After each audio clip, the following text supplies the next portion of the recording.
John Duncan, Blazer Victory Podcast.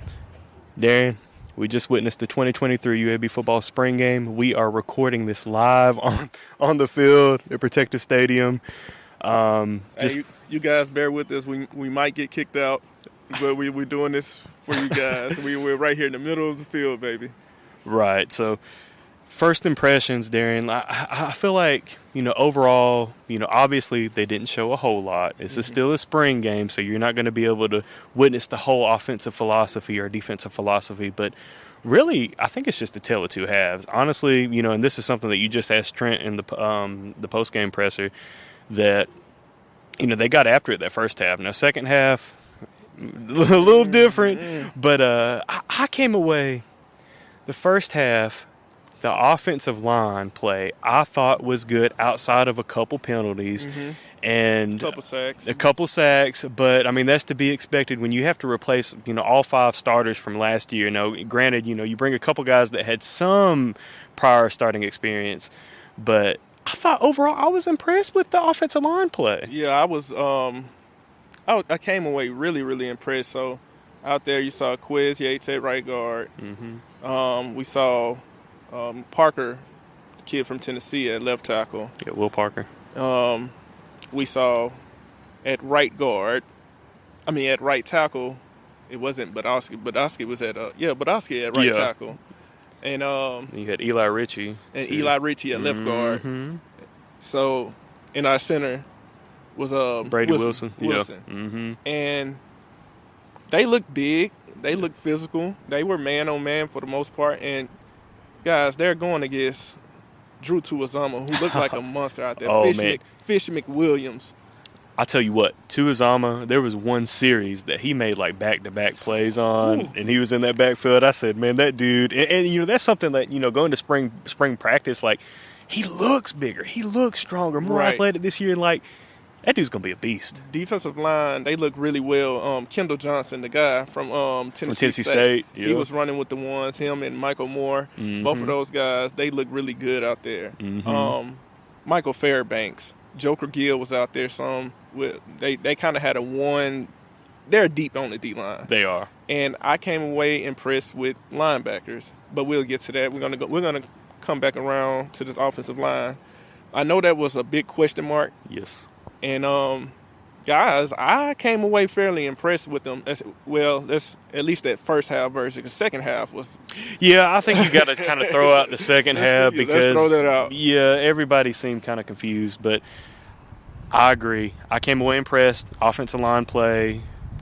I don't know if it was just a mindset like, oh, okay, this is not going to be, good heading into spring ball. And, of course, we get the lights turned out on us on the field, but that's okay. Yeah. But yeah, offensive line, solid. And you want to... We got to get off the field. Okay. All right. Well, now we are back in the parking garage since the lights were turned out on us and pretty much told to leave. And the crazy thing is, right when we left, they cut the lights back on. They didn't like us. They didn't like us. But the dedication is real. Hey, Blazer Victory Podcast. Hey, before we go on any further, if you guys... thank you to the patrons that have checked out the Patreon. We've got 30-ish people that have signed up for it. Thank you so much. And we've got more great content coming. Next week, we should have another Patreon episode to talk basketball recruiting again. But if you have not signed up, go to patreon.com/blazerpod and check that out. Yeah, y'all spread the word, man, because guess what? Jimmy's been in the kitchen, baby. He's been cooking. Yeah, Jimmy's in the kitchen. He's been prepping some food. He's ready to feed the audience. So if you guys know any true Blazer fans out there that's looking for good, insightful content, tell them to sign up for the Patreon. It's just $5, man. Y'all spend that every time y'all go out to eat. Y'all spend more. So it's $5 a month. I promise we'll deliver for you guys. Definitely. And Darion, I believe, let's get back to it. We were discussing the offensive line and, the overall, solid, at least, compared to what we were thinking heading in. I guess let's go ahead and transition to quarterback play. So Jacob Zeno got 4 or 5 series with the ones. What were your overall impressions with Jacob Zeno tonight? Well, especially in the first half. Yeah, especially first half. In the first half, he was. I would say he made solid decisions. He made sure not to put the offense in a bad position. He got the running backs the ball a lot. We have some. We'll get to the running backs, but we have some good pass catching backs. We do, yes. And but yeah, he did a good job of managing the game and making sure that we didn't get put in a bad position. Now, was there any, oh man, what a play type plays? No, there wasn't, just to be honest. But there wasn't anything bad in the first half. Only thing was that probably that one sack that he took when he held on to the ball a little too long. Yeah. But, I mean, the defensive line, they did a good job of getting pressure. But other than that, it wasn't nothing to call home about, but it wasn't nothing to be like, oh, man, we're in trouble if you just take that first half. Now, second half coming out, and did he throw the pick six, or was that Liddy? I think Liddy threw the pick six. Well, he came out. He threw the right pass to Malachi Hope Bennett. It just dropped. Malachi Hope Bennett dropped it and kind of set the tone for the offense in the second half. You really can just throw that second half away, honestly. I would, yeah. I don't know what you can. That's one of those game tapes you burn. Mm-hmm. But yeah, that kind of set the tone. But it was badly underthrown. I can say that. But he should have caught the pass still. Yeah. Against 80 Diamond there, and then we go out and we get the pick. I believe was that one of Fontroy's picks right there. Yes. It was it wasn't a good pass. It was in double coverage down the field. No, that one was 80 Diamond. That was 80 Diamond. That was 80 Diamond who that's right. really showed great closing speed, and he tried to get it deep to Iverson Hooks right there. Mm-hmm. And 80 Diamond ran under it. So the second half wasn't nice to him. The second half wasn't nice to any offensive player. No. But the first half, he did a good job of pulling the ball down, running when needed to. Really made the smart underneath passes, and he kept the sticks moving. In a real game, maybe we would have been able to break some of those tackles and score. And I think too, overall, I think Jacob Zeno, was solid today. And we were talking during the game, Darian, and I just we talked about, I think you had brought it up that, he kind of has that game manager mentality, at least for this spring game. And I think that's a solid assessment. And it's just the spring, you've got you've got summer to get better, but more importantly, you still got a week left of spring ball, but you've got fall camp. And I really think that in fall camp, that is going to be the time for Jacob to grow more, to make quicker reads, and kind of take some more chances. And we were talking, Trent Dilfer in his post-game presser tonight said that if Jacob Zeno was in this room right now talking about his decision making, I think he would be upset at a couple missed opportunities that he had. Right. But overall, be a solid from Zeno. I like that Zeno has this grown man sense to him. He's mature. He is so mature. He has this mature feel to him. He has this leader like mentality. I don't know, certain guys just give off their aura. So even though first thing in the press conference, he admitted to we got to play better. Yeah. And you can see how Trent was looking, that he wasn't happy with, especially with that second half. Mm-hmm. But he is a guy that takes accountability, and I love that about him. First person he put it on was himself. So he makes it feel like it's gonna be all right. So I trust in him. Like I said, I like what I saw from him for the most part in the first half, and the offense was very vanilla. This is a spring game, it was very vanilla. Everybody it was kind of running the same thing over and over, but that still don't take away from some of the inaccurate passes, and just not really taking chances when chances should have been taken, and then kind of taking the wrong chances. But again, I go back to you. Is it questions to be answered? Yes. Yeah. But we still have a lot to go there. And, just talking about the other quarterbacks that played, Harrison Barker, Carter Putt, But Landry Liddy, he got the only touchdown of the offense today. He threw a very good ball to Worsham. Dazzling Worsham, yeah. Yeah, and in the back of the end zone. Really good throw. Now, he had a couple bad throws, but that was a bright spot, that you got to see from Landry Liddy, the transfer from Louisiana Tech.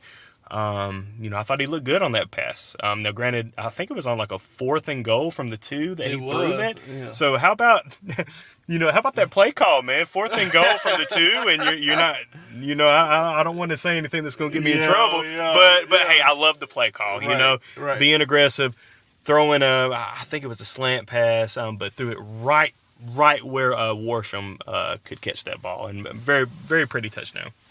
Yeah, he threw a very pretty touchdown and came out in the second half and threw a very ugly pick six. Oh, yeah, no. Fontroy did a good job of jumping right in front of him, and he took it to the crib. But it's clear to see the arm talent on Liddy. See it, yeah.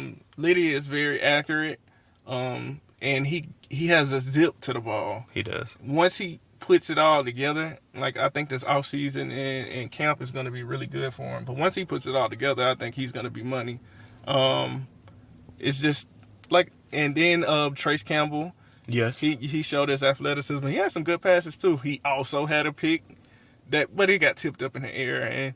But I was fairly impressed with what I saw from him. But I can say that I came away with a better answer about the offensive line. Like the offensive line looks solid, but I will be honest and say in my assessment, I came away with more questions with our quarterback play. Yeah. And I'm looking forward. I think that has become the main headline on what to watch for the offense. Because our running backs. Yeah, oh, yeah. Let's get to the Good running transition. backs. Good transition. Yeah, we got to talk about those running backs. And heading in, you're like, okay, well, Skull, obviously, is going to be that guy. And we've seen, a couple years out of Skull, so we know what he's capable of. But Taven Curry, Lee Beebe, Witherspoon, even A.J. Gates getting in there late. Like, dude, this might be the most stacked running back group that UAB has ever had. The running backs look really good. Mm-hmm. They look really good, and they look so versatile. Mm-hmm. And this is no comparison at all. But, like, have you ever seen those smooth, fluid running backs like Marshall Faulk that can just like kind of do everything? Taven Curry, his game is very fluid. It has a calmness to it, and it's kind of like he can catch and run routes like a receiver. Like and Lee Beebe, I don't know where I remember going to practice last year, and he was number 29 in practice.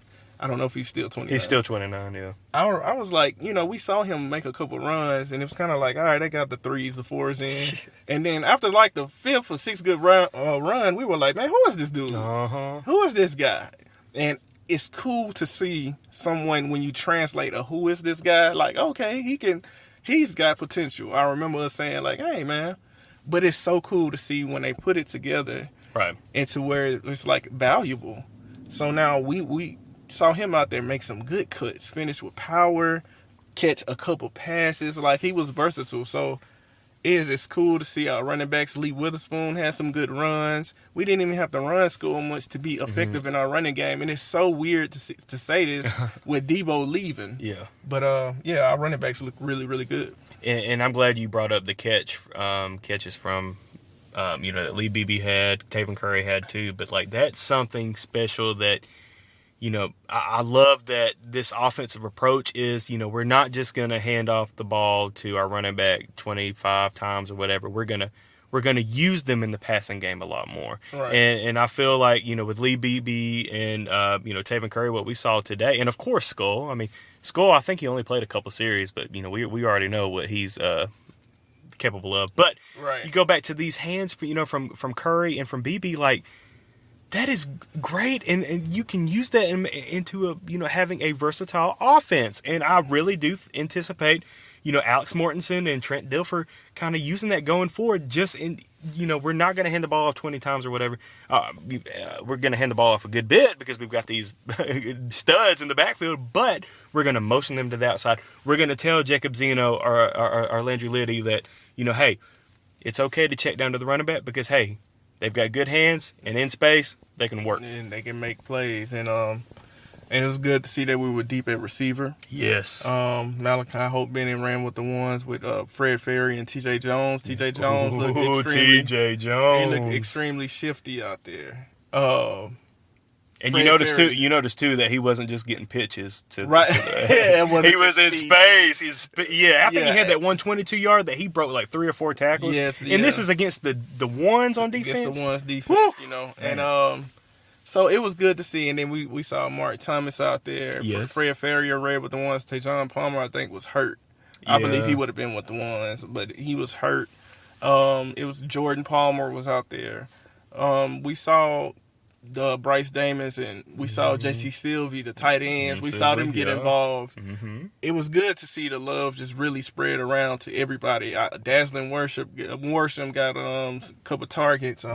Mark Thomas, he got targeted in the end zone. So they did a really good job of spreading the ball around. But T.J. Jones, I felt like, made the most of his opportunities and getting the ball in space on a passing play instead of a sweep. Yeah. And, it was good to see those guys work. But honestly, it was really good to see that defense work. Me too. Yeah, I agree. I think we're really good on defense. I think we're deep. It was cool to see we got some surprises we saw out there, man. So, some surprises.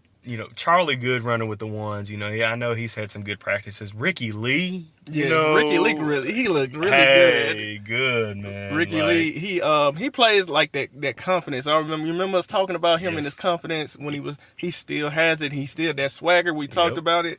It's a real thing. Mm-hmm. I feel like him and Jalen Key are like the most swagged up guys on the team. Went out there, they got the sleeves and they got the visors, the one sleeve. I'm glad you pointed that out. I was like, man, he looks good out there. Yeah, but it was cool to see him. And another cool thing about our defense is like we didn't have certain corners. Our corners wasn't running with people. Mm-mm. They were staying in their spots. Right. And it could have been Malachi Hope Bennett. It was Fred Ferry, T.J. Jones.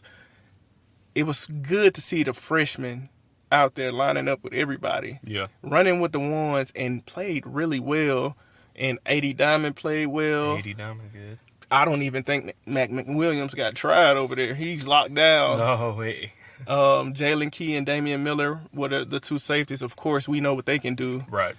But I feel like we saw Everett Rousseau. Yes, Rousseau was really. He made a really good fourth down. It was like a one-on-one meet me in the hole. Yeah, it ended up being a TFL too, I think. With Witherspoon. Mm-hmm. Bam, fourth down, and he's gonna be something. Yeah. I was talking with Steve, and Steve was like, he's going to play. Yeah, oh yeah, he is. And I can see him playing. So we saw some good freshmen, good young guys out there really make plays on defense. Look really good, but the defensive line. Oh yeah. I mean, we got some guys up there. We talked a little bit about Fish McWilliams, but he got a sack. You look, we talked about Joker Gill, Tuazama off the edge. It was great to see Kevin Penn back out there. I know he played a little late. Cabo Jamerson got a good sack. Jamerson had a really good sack. But yeah, D-line looked strong as ever. And then that goes back to our point earlier. Like, that's why we were impressed with the offensive line play because we knew what we had on the defensive line. We knew, Fish was going to be there. We knew the studs that we had up front. Mm-hmm. But anybody else pop off? We had Nakia Eason out there on the edges. He destroyed. Don't mention the guy's name. Yeah. But somebody on the offensive line, right literally. Tackle. Oh my God! He blew him up. I said, "Oh man." He looks bigger and stronger. Yes. Jalen Mayala looked good. Yes. He looked good out there. But just Michael Moore and Keldon Johnson, the guy from Tennessee State. We mentioned him already. But all of those guys, our defensive line looked really good, along with Tyreek Howard and all of these guys on the inside, and Michael Fairbanks, and we were really deep. So I think it's gonna really take pressure off of our LBs, our linebackers, Jackson Bratton being that one lone guy. that with a lot of experience. And Tamarius Brown, he didn't play. He was dressed out, but he didn't play, so it looked like he was probably a little banged up. I think you saw Reese Collier played a good bit. We saw Reese Collier. You saw Smear out there. Yeah, man, I think we're going to be really good. It was good to see AJ Brown at safety along with Fontroy. We got Kobe Dempsey was out there in the gold jersey, just flashing everywhere. That speed, man. The speed between him and Mac McWilliams is like crazy. I think we're going to be really good. The only thing I really want to see is like just continue to see the depth show up. I can tell you about this team. Like, we have our ones. Like, we have some good ones. And we have some good twos. We really want to see that depth continue to foul in. We want to see the cream of the crop continue to foul in. We need to see some guys come off of, some guys didn't play. Right. And we're going to hit the portal and get some guys too. But once the depth really foul in, I think this team has got a real chance. Yeah, you really got to build that depth, especially with the schedule that UAB has this year. I mean, it's just brutal, and especially, taking a step up in competition, moving to the American Athletic Conference from Conference USA. Some tough games. It's been kind of early on in the season. You have to go to Georgia and then go to Tulane to open up conference play the next week. So it's going to be brutal. Anything else that we're missing from defense? No. Overall solid. And that second half, good. Special teams, Matt Quinn, 2 for 2. Yeah. Good. Returning kicks. We need to bring up Skull, and who else? T.J. Jones was back there. Kickoff returns, yes, with T.J. Jones and Skull. No, returning punch for the spring game was Mac McWilliams. Yeah. So we'll see how that is. I'm excited about that. I would say this: if you're looking for a measuring stick of some sorts, I would say it's the first half of this game was more competitive and a lot cleaner than last year's spring game. I can say that with 100% confidence. Second half was not really. I mean, that's kind of what Trent said, in the presser tonight, was like they kind of just exhausted. Like he said it exhaled. Yeah, they exhaled. He said he think the offense was kind of proud of themselves a little too much, and it came out and it was like, But it was very vanilla on both sides, and you can only do so much when the creativity is low. But